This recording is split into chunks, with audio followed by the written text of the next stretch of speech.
Oh, you only drive a big van, you don't drive a proper HGV. Oh, why don't you get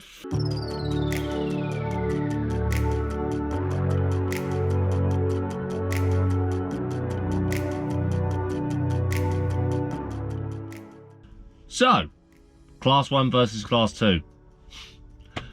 There's a potential issue that will go to the end of time, won't it? Now, as we all know, you can go straight through for your Class 1 now. Kind of wish they did that when I passed my Class 2. But obviously, it makes financial sense to go straight for your Class 1. No one will dispute that. But what I am going to talk about today is, would you choose to drive Ridges or would you choose to drive Arctics? There is a lot of differences between the two, a lot of different opportunities that each class can give you. So let's go through those and see what you might want. So firstly, you've gained your license, great.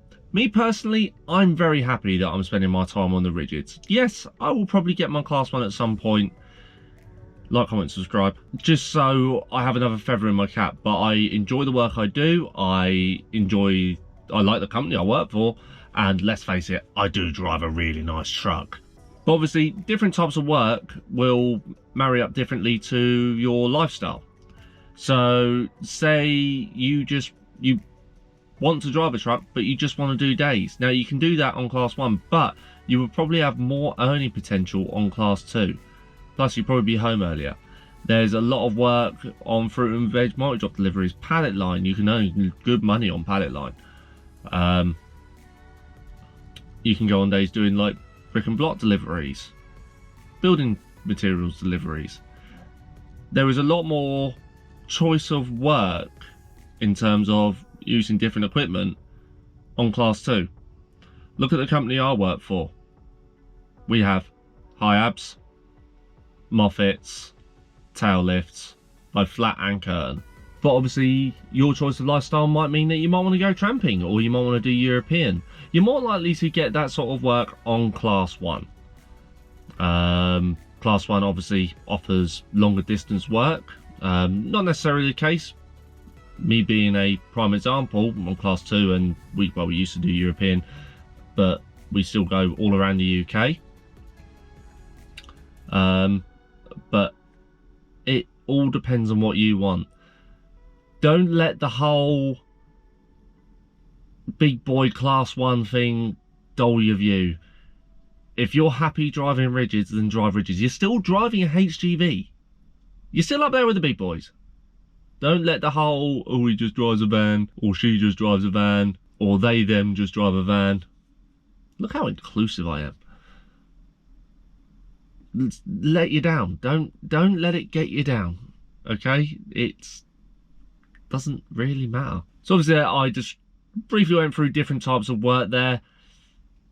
Now, if you want to get into high-abs, you're more than likely going to be doing that on a Rigid, or maybe a wagon and drag where you still require Class 1, but you most likely will be driving a Rigid. Same with Moffat work. If that's something we want to get into, you're more than likely going to be driving a Rigid. Now, obviously, it depends what company you work for, what they do on the type of deliveries that you end up doing. Our high-ab deliveries are essentially the same as Moffat deliveries. It's more location than means of offload that we go for. Now, a lot of what I described there in terms of like tramping and stuff like that is still possible in Class 2. Now, say that you are one of the unlucky few that didn't wait long enough to just go straight through to Class 1 and you can't afford your Class 1. You're stuck on Class 2. You can still do long distance work. You can still do European, mainly on events really, but you can still do European. You can still do the things that you want to do on Class 2 that you can on Class 1. You're just not as heavy and you don't bend in the middle. It all depends on what you want. So different companies offer different things. That's fine. But then there's the money. Now this will set the cat amongst the pigeons, what I'm about to say. I'm not going to go into what I earn. That's not fair on the other drivers within my company. It's not fair on my boss. And there are some things to me that should remain private. But what I will say is, from what I've seen on wages, and I won't go into deep numbers because wages differ around the country, but you can earn as much as Class 1 as Class 2. So it doesn't matter. Again, this is the point I'm trying to make. Class 1 versus Class 2. If you've got both licenses, don't sit there and think, well, I've got my Class 1, so I must drive Arctics or Wagon and Drags. Or, yeah, you can diversify. Find what you want to do. Okay? In some instances, I have actually seen where wages on rigids are higher than those on Class 1. Now, obviously, this might be down to the nature of work. You've seen the work we do. We do work into really tight places, difficult jobs, complicated jobs.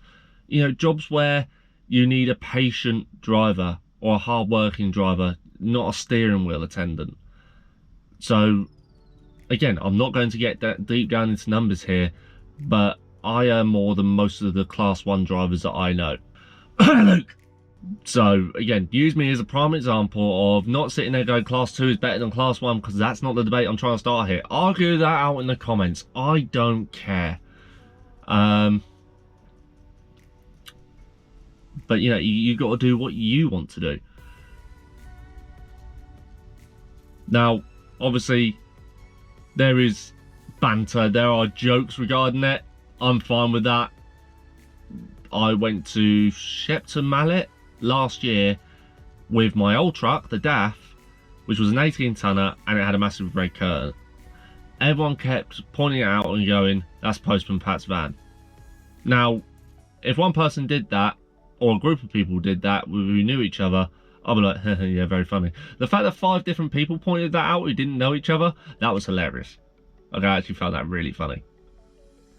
And that's fine. But if you're one of those drivers who look down or even look up at different classes of license, as in it's at some sort of social class, get a grip, man. We're all doing the same job. So whether you're driving a rigid or an Arctic, be it a 7.5 tonner or a big 20 axle Alley's lorry delivering a locomotive, we're all still driving HGVs. Actually, you know what? No, those people who do the locomotives and all that, like delivering transformers and stuff, no, they can look down on me. Those are the boys. They are the boys. Yeah. No. Cool. Yeah. So anyway, just enjoy your career. Now, if you are actually out there and you've just passed your test and you're looking for a job, check out this video where I actually take you through a good way of getting your foot in the door to getting a HGV job. It is actually getting harder and harder to find work at the moment given the economy. Forget the whole driver shortage thing, that's over. You've now got to really look hard to find a job. So don't forget, guys, if you want to just enjoy your career and drive things like this, it doesn't matter what you're doing, just enjoy yourself. Anyway, don't forget to like, comment, subscribe, and I shall see you in the next one. Bye!